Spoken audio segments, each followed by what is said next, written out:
40% of southern Russian UAV ops, gone in 6 minutes. That's the claim. The target? A drone war brain buried 30 meters under the Zaporizhzhia nuclear complex. Tonight, we break down Operation Iron Halo, 25 F-15E Strike Eagles, heavy with GBU, 72 bunker busters, and 54 PD-2 decoys to blind the air defenses. How do you crack a hardened command node without lighting up a nuclear site? Stay with me, because the timing, the jamming, and the drop windows are the whole story. Before we move on, I'd like to ask you a small favor.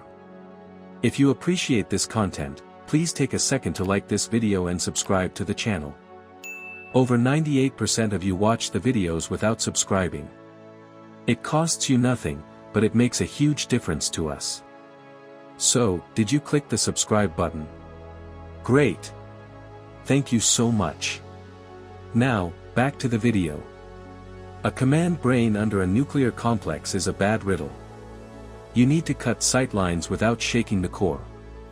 So you go for the nerves that feed the eyes, not the walls that hold the roof. The alleged node sat below grade, hardened, shock-mounted, and wired to keep drones over the southern front.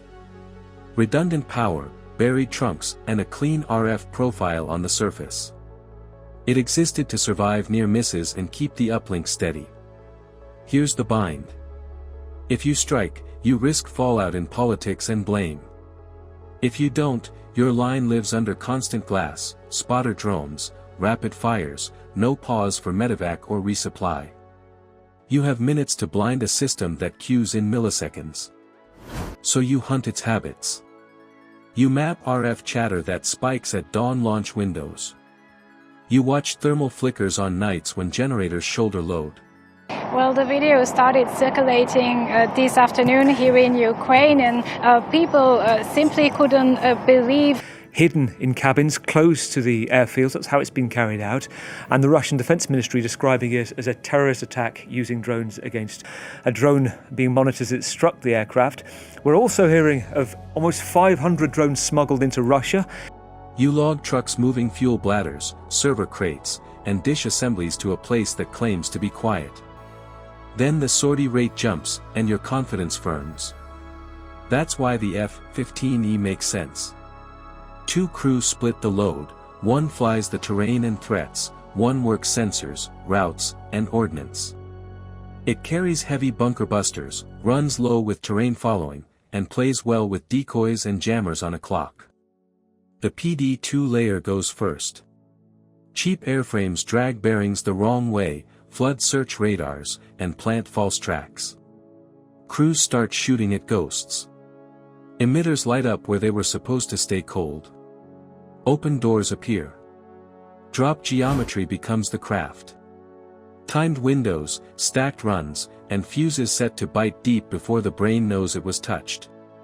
Collateral risk near critical infrastructure forces tight angles and short talk. Then the gate. Airspace clutters. SAM crews chase phantoms.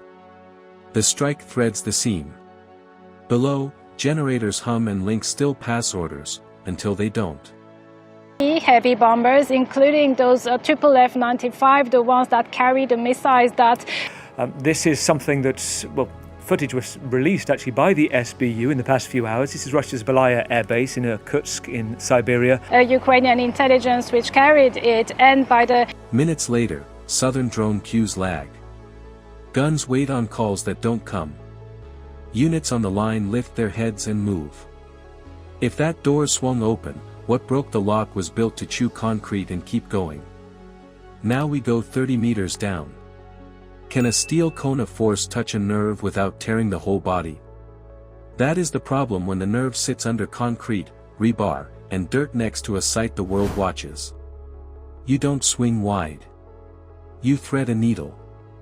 A hardened node isn't one room.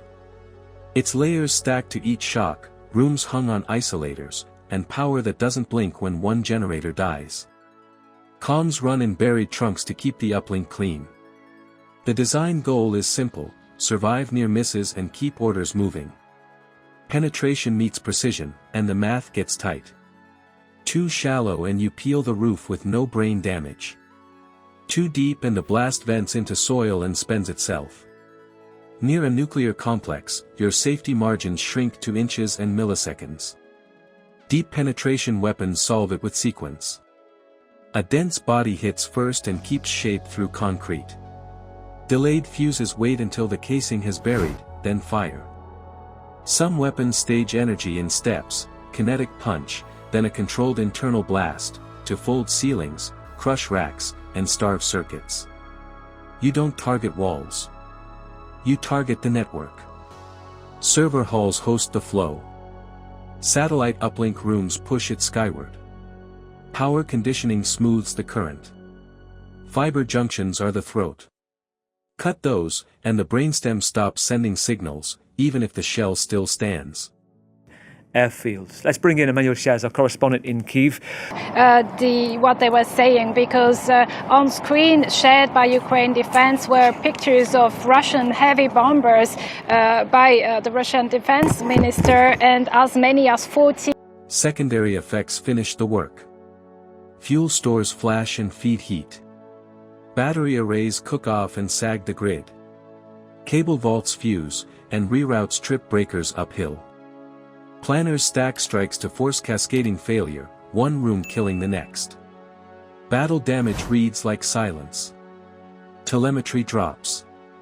Relays go quiet. Drones loiter off path and burn fuel. Artillery queues arrive late. You don't need a crater photo to call a functional kill. That 6-minute quiet feels real at the line. Fewer eyes above. Slower counter-battery. A medevac path that doesn't glow. Precision at nodes beats mass on bodies when timed right. This is how GBU-72 class effects, set in sequence, can crack a command core 30 meters down. But the cost is real, jets near a nuclear site, and the politics that follow. What would you trade for that silence? Upstream wins are fastest in drone war. You cut the coordinator. The swarms lose teeth. Shooters still exist, but without steady cues, they drift, waste ammo, and miss windows that used to close in seconds. So here's your choice. What would you risk to blind an enemy network for months, aircraft, politics, or tempo at the front? Comment your choice below, and subscribe if you want the tactics behind the headlines. Precision, timing, and nerve. 3 tools that shift pressure without shifting borders. You use them to buy time, save lives, and bend the fight's rhythm. The map stays the same, the momentum doesn't.